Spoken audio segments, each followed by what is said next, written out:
What's up? Welcome back to The Buzz with KDB. Today, Kyler and I are at the beautiful Armadillo Palace, and we are joined by Carson Jeffrey. Carson, thanks for joining us today. Thanks for having me. Yeah, Really appreciate it. So we're going to start this off. So if y'all don't know who Carson is, Carson's been tearing it up on the Texas scene, been killing it around here and further around from Texas, not specifically just Texas. But he's a what do you call yourself on the ranch? A ranch hand, a cowboy? What do you call yourself? Shoot, I don't even know. Fairweather cowboy. That's Fairweather cowboy. There you go. There you go. So he's you still do that Monday through Friday? Yeah, no. Here the past couple of months, I hadn't been roping much of the house. We just been so busy. My wife is a wedding planner. Okay. And so during the week, I've been helping her a bunch, and we've got the brand new baby. She's 7 months old today. So we've been so busy the past couple of months that between everything going on, I haven't had much time to rope. But normally, yes, during the week, I'm still roping quite a bit. It's been my goal. I told my wife last week, I said, I got to get back out there and get back to roping a bit. Yeah. We just, horses are just standing there eating grass. How do you balance that work and then coming out and playing shows live? How do you balance that out? Like, is it a difficult thing to do? Sometimes, yeah. Like right now, like I said, we've been so busy. My wife's got so many weddings that during the week, usually Monday or Tuesday, flowers arrive because she's a florist too. Flowers arrive, we process flowers, babysitting, helping her with everything. That's pretty much my full-time job during the week. So, and then try and find time to rope in the evenings.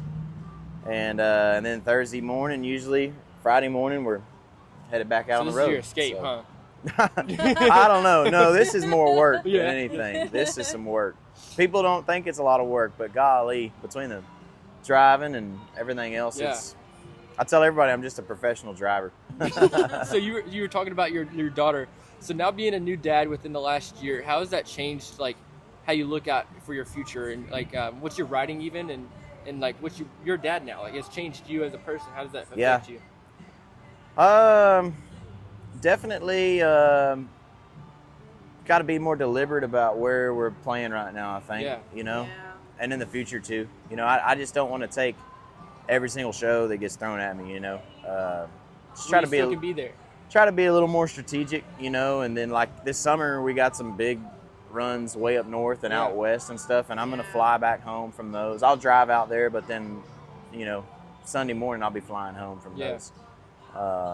So just try to be home when I can, and don't try and waste time out there when, The last time you were here, you brought your baby. Yeah. And so does she join you on the road quite often? She's made it out to quite a few shows. I'd say probably, I don't know, 4 or 5 shows here lately. But no, tonight she's at a wedding. So. Oh, I got you. Of course. She's working too. Yeah. So we're going to go. You have any questions? Well, have you noticed, have you been doing a lot of songwriting with becoming a dad, like writing about her at all? I have not written a song until 2 nights ago. I was sitting in the silver shop. So I do silver work and stuff too. But I've been trying to get back into that a lot more just because, it's good money for one. And my silver shop is right next to my wife's floral shop there. And we're over there every day anyways. I was like, so if I can find some time to just get in there a few hours a day or whatever and try and knock some pieces out, I might as well. Yeah. So anyways, I took some orders. Well, then Mother's Day tomorrow, and we've been so busy that my orders got a little backed up. I was like, I got to get in there and get to work. So we live like 30 minutes from the shop there. And the other night after supper, I was like, hey, I've got to go to the shop. It was like 10 o'clock at night. Drove over there, worked for a few hours. But anyways, when I got done building that piece, I sat down and just wrote a little song. And that was the first song I think I've even attempted to write for probably, I know, since Harper's been born, but probably a little ways before that. You released 4 singles last year, and everybody that gets music out, you're sitting on those songs for at least 6 months before it's out, right? So for a first song that you've written in quite a while, how's that felt to get back into what you're It felt good. It felt good. I actually stumbled on it because I was listening to a guy, man, I can't remember. I think his name was Tony Lane, I think. In the shop that night that I just stumbled on Spotify that night, and I was like, who is this? Really good songwriter. Made me want to write a song then. So when I got done, I sat down and wrote it. But it's I don't remember what your question was. I'm sorry. I got getting back into songwriting. Back into songwriting. I'm not one that can write every day. Yeah. You know, I just can't. Too much time on, or you don't have enough time I on got it, yeah. so much stuff going on, too many irons in the fire, to be honest with you.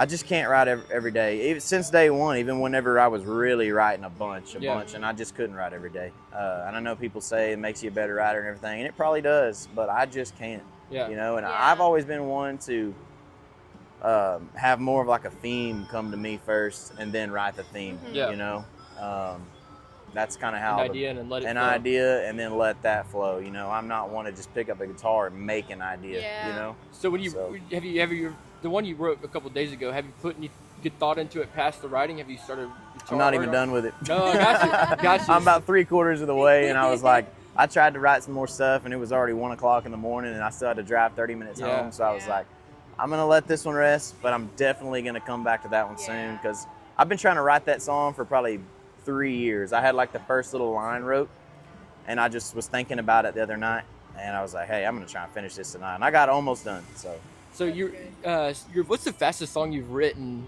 You just said 3 years. That's a long time to sit on a verse to incorporate into a song. What's the fastest song you've written? Fairweather Cowboy. Yeah, that's awesome. I sat down. I wrote that song in about probably 20 minutes tops, maybe under. Really? Yeah, 20 minutes. Recorded it right there on my phone. Sent it to the band. Said, I think this is the album title. We were like, yep, done deal. Gotcha. Flew out the next. I think we flew out probably the next 2 weeks after that and recorded it. So that one didn't take long at all. Easy Band-Aid ripoff. Yeah. Go ahead. Do you have any songs you wish you wrote? Wish I wrote? Yeah, from other artists. Golly. Beer Garden Baby, Tyler Halverson. Golly, man, that guy's a killer. Yeah, no, that one's one of my favorites. Singer gets a check every rodeo. Yeah. Golly, that's a good one right there. Yeah. He got me there. So, a question for your older self. What's the earliest sign of success that's hooked you into the singer-songwriter lifestyle that you didn't think you would have seen on the outside? What is the earliest sign of success? Like selling out a show for the first time. What was something that really got you, man, I might be wanting to do this? Well, I think I'm still chasing it for one. Oh, yeah, for sure. But yeah, selling out like Green Hall. Yeah. Mm-hmm. We've sold that one out 2-3 times now, Yeah. I guess. And tickets are looking really good for the end of this month for when we're playing. Hoping it's going to be a sellout, but don't want to jinx it. But that one there is always special to us. I don't care how many times we play it. When you walk on that stage at a sold-out crowd at Green Hall, I tell everybody that they're always asking, like, what's it like playing Green Hall? I'm like, well, the air is different in there. It is. I don't know what it is about when you walk on that stage. You feel there's wood. like a charged energy in the air. It's from all the history. The history, the ghost, whatever it is. I don't know. And I swear to you, every time we play Green Hall, something goes wrong on stage. It never fails. What's happened in the past? Something goes wrong, like something electrical or our mic will go out Really? or something goes wrong at Green Hall. But it's always a killer time. And yeah, that one's always special to us. Is that your favorite Texas venue you played? Probably so, yeah. Where does that rank? Where does Billy Bob's rank? I know you had your Billy Bob opener. How Billy does that rank Bob's for you? is about the same, but it's a different experience. is. There is a different air there too. Yeah. But it's a different kind of special. You know, they're two different totally things on the same level. Yeah. You know. And have you ever played out at Lukenbach? I think you have, right? Yeah, that one was awesome the another other day good one. too. That was Yeah, really we just sold the hall out the other day. Didn't sell the whole thing out because they sell the outside Yeah. tickets, but the inside was sold out, and that was really cool too. Yeah, there's a lot of history there that not everybody gets to see and perform. So. I think that one would be really special too, or the energy would be awesome too if maybe the stage wasn't leaning so heavy where you weren't trying to stand up straight. But a couple of drinks makes it a you're little thinking hard. about it the whole time. But no, yeah. it's an awesome time. So back in the day, you did ranch house sessions. Yeah. I need to bring those back. I was asking, do you ever plan on bringing those back? I don't live in that house anymore, for one. But shoot.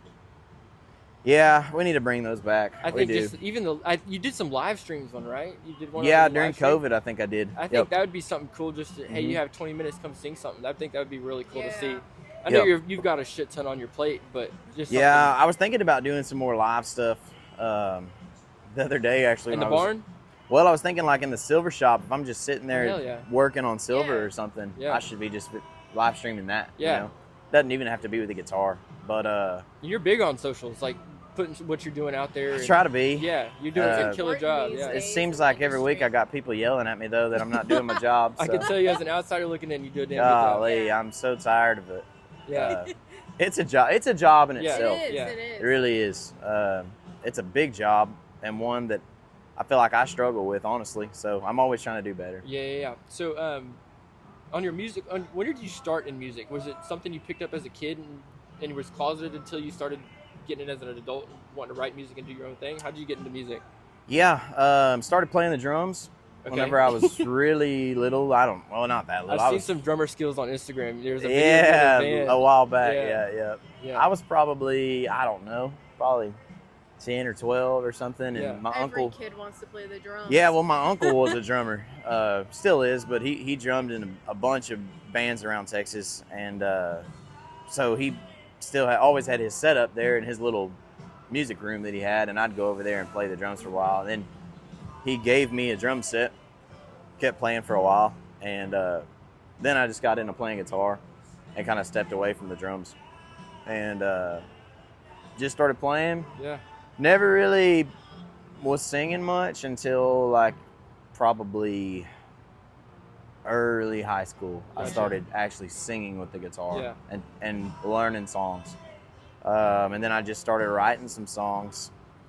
Found, the people that I wanted to listen to, and Yeah. kind of just got involved in like that style of music. Who were some together. big influences on you when you were writing?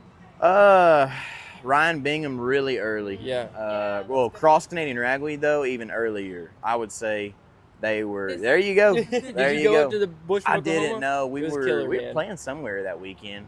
Yeah. Oh, we were in Tyler, Texas, and somewhere else. I don't You remember. going to Waco?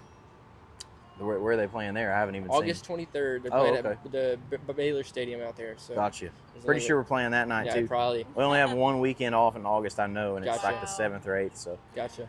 But they were a huge influence on me really early, like 8 years old. Yeah. My uncle, he gave me a CD, or all of their CDs at the time. He had like burned the Burned 'em, CDs, yeah. and he gave them to me, and I wore those things out every day. And so them, and then Ryan Bingham later on. I'd say he was probably the next one When you're in high after school? like ZZ Top, Yeah. the same Yeah. time as like Cross Canadian Ragweed. Then I got into junior high probably Ryan Bingham. Then after that, Ryan Bingham led me to, Randy Wade, all those guys, Corey Morrow, Pat Green, Yeah. all that stuff. On Pat that. Green was my first ever concert back in Really? like 2001. Somebody had canceled out of the Houston Rodeo, and he was Oh, in the yeah. area and played at the Houston Rodeo, and There that was you my go. first You ever were show. like, I was 8 months old, Yeah. maybe. It was, Yeah. but I've seen him in the past, and it was good to see. Like that was my first concert. It was good to Heck see him yeah. again, but Then when I got into high school, the one that really sealed the deal for me, where I was able to go watch them play. Like in high school, I saw, Randy and some of them play where they were close by and Yeah. stuff. But then William Clark Green, Mhm. went and saw him, so many times there, like my junior, senior year. And then when I got into college, I saw William Clark Green, I don't know how many times in college. Yeah. And then you throw, Reed Southall and Co Wetzel, and then pass them through the tap in College Station. Bless the tap. But Will Green is really what made me want to like start playing. Yeah. I feel like try and actually make some music, because his band was, or still is, just so good. Yeah. Watching them live, it is a Yeah. show, and I was at like Harry's and places like that. I was so locked in to his show when we'd watch. And after I watched him play one night, I was like, you know what? I think I could do this. Like, I think I could do it. And that's kind of around the time that, You were or already at in least, college. at least not that I thought I could do it, that I thought I could try it. Yeah. You know? yeah. And so, senior year in college, or I guess right before my senior year of college, I decided, I was like, hey, I'm going to go in and just do a little album. Not even thinking that I was going to do anything with it. Yeah. I just wanted to like say that I had some music out. Yeah. You know what I Yeah. mean? Not that I wanted to pursue it or anything Yeah. at all. So I did. I just went in and didn't have a clue what I was doing and did some recording. That's crazy. So speaking from that time till now, did you Uh-huh. ever think it'd be this of what it's No. gone to? I had no idea. I mean, I was just playing around. Yeah. I was so green in the studio with, Ranch Girl Dream, High Tonight, some of those songs that we still play today were on that first album. God, if I could go back and do it differently, I would. I'd try a little harder on what we did there. Do you ever think about re-recording it? No, I don't think I would. I think you got to leave the rawness of it. Yeah. You have to. There's, you've seen other people go back and re-record stuff, and it didn't Flops, go very well. Yeah. So no, I'll never re-record any of that. It's gonna be what it's gonna be. Yeah. We play them differently, a little bit differently live. Just try and make them a little better than what they were. Yeah. But I mean, shoot, like Ranch Girl Dream, that's my biggest song still to this day that streams, and so I guess it's not that bad. It can't be, right? Yeah. So it's funny when you say people do go back to the albums. We went and saw Charlie Crockett at the rodeo, and he had just dropped his re-release version of Jamestown Ferry, and it's I thought he did, and it was crazy to see because I'd been seeing him quite a bit, and I was like, I did see the gradual change, and then to see it re-recorded and him acknowledge the gradual change, it was a pretty cool thing to see. So. Yeah, I was listening. I guess in the shop the other day, I was listening to Spotify, and the new version came on, and I didn't know he re-recorded it, and I was like, wait a minute, this sounds a little bit different, and I had to go look on my phone, and I still like the old version. Yeah. Speaking of covers, he covered Amarillo by Morning on that album as well. Did you hear that? I heard it the other day live at in Houston Rodeo. Yeah. I went down there and saw it. Yeah, we were there as well. And do you have any favorite albums or songs that you would like to just cover and even put out? We've actually been talking about this, me and the band, a lot. It's a goal of ours one day to kind of do like a cover EP, maybe, of like just old Texas guys. Yeah. Like, the old Texas or old Red Dirt? No, not just Red Dirt. Because we wanted, so we're thinking about here soon doing the Cowboy Song by Thin Lizzy. Okay. We're thinking about throwing that one in the set. We were like seeing how we play it, and if it goes well and we can kind of throw some flavor in there, we might record that one. Yeah. And that's just a dream. But a dream of mine is like one day to do like this EP of, call it maybe like Texas, There Ain't No Other Way. Yeah. And just do like old Texas songs, like maybe the Cowboy Song, Thin Lizzy would be on there, which I don't even think he was from Texas, so maybe that one doesn't fit that. But for that EP, maybe stuff like Gary P. Nunn, Robert Earl Keen, some of the older stuff that was still some big influences in my music. I feel like Robert Earl stuff was big influences in mine. Did you ever catch him live? Yeah, I've seen him a couple times. Yeah, he was one of my favorites. He would play at a local rodeo, and I was like, man, this dude's 67 years old, still kicking and playing his songs. It's really inspiring to see. I've only seen him probably twice, I think. Yeah. It was still the time, like I was in early high school, where I don't think I appreciated it enough. Me as well, yeah. I wish, like, if I saw him now, I'd be like, wow. But back then, probably I wasn't. I was probably just hanging out, listening, I'm like that with so many artists that we see, or even their openers. Yeah. I'm like, wow, I wish I would have savored that more. I remember when I was 12 years old and I went to our local rodeo and they had 2 acts playing that night, and I was too busy messing around with the bullshit in the back, and Whiskey Myers and Turnpike Troubadour shared that stage that night, and I was looking back, I'm like, what the hell was I doing with my head up my ass? I got one for you. I was at the Ryan Bingham live album at Whitewater. I was there that night. Had no idea really who Shane Smith was opening up the show that night. They opened it. Didn't know any of their songs. Watched their whole set. And I remember my mom was like, who is this? I was like, I have no idea. I was like, they're pretty good, though. Yeah. So do you ever want to record a live album? So we did. We did last year. Yeah, you did. Yep. You did. In Cat Spring, at the Cat Spring Hall. Yeah. So it's recorded. We're working on putting out our next album right now, Comancheria. And that one will be out this summer for sure. And then after that, we're going to move into trying to get that live album put out. Cool. That's the next goal there. Cool. Yeah. Cool. Yep. Awesome. You have any I feel like on the live albums, I feel like it's so cool for an artist to put out their first live album. Yeah. It was really special, especially at Cat Spring Hall, hometown there. Yeah. They used to do a lot of music there, and they hadn't really been doing a whole lot the past few years. And we thought about doing it at Green, thought about doing it elsewhere, and we were like, you know what?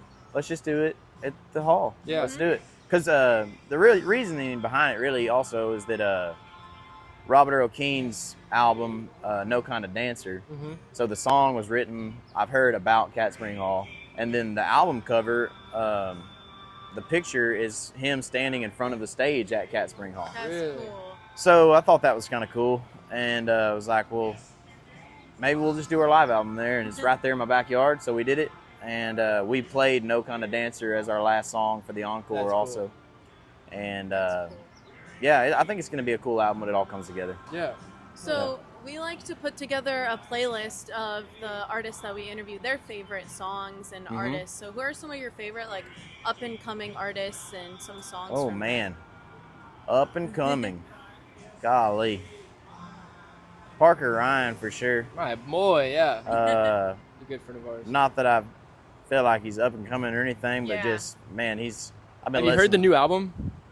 I don't think so, no. I'll share some stuff with you. we He have Cool, some. man. we saw him in January at the Tap, and he handed me a CD, and he said, "Just listen to this on the way home." And Heck yeah. I listened to it on the way home. It was 8 of the 10 tracks, Perfect. and I'm telling you, It's good. it's Good. coming, but it's phenomenal, man. It's Good. cool.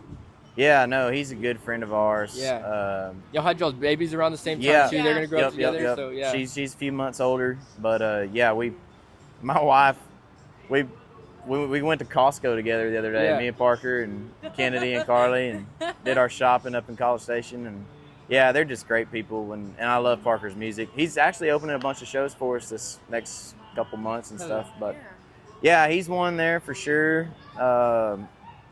Man, as far as up and comers, I'll be honest, I've been slacking a little bit lately. There's so many. So there's it's a cool. lot. There's so many of people them. pumping Yeah. out. And I music haven't right been now. listening to a lot of music lately. Like I said, I listen to a lot of podcasts going down the road right Yeah. now. Just kind of burn out a little bit on, The road. I don't know, the road and music in general. Like Yeah. if you sit there and listen to it every single night enough, you'll get a little bit burnt out. But That's one of my favorite things. Is I'm a big physical media listener. I love Right. listening to records, and Mhm. if you're wanting to go listen to a specific song on your phone, you get the pleasure of selecting that Yeah. song. it'll burn If you I'm- out. And if I want to go listen to a whole album, I have to sit through that whole album to get to Right. that one song. You It's like a learn- reward. You know? Yeah, You get for to sure. listen to the little songs you never listened to before. For sure. Yeah, Yep. absolutely. So yeah, the newer music, I haven't been able to really dive into a lot lately. I don't know. And me also, I really only listen to music if I'm in the truck driving or Yeah. in the van driving. That's pretty much the only time, Yeah. or if I'm in the shop working, which isn't very often. Lately. Yeah. So another thing we do here on the pod is when we interview somebody live, we have them sign something that ties to them, and it goes on our TV entertainment center. So we built Okay. something for you. There and you go. I think you might enjoy this. So it's Perfect. Marlboro's at I'm in midnight Marlboro's. in a clock.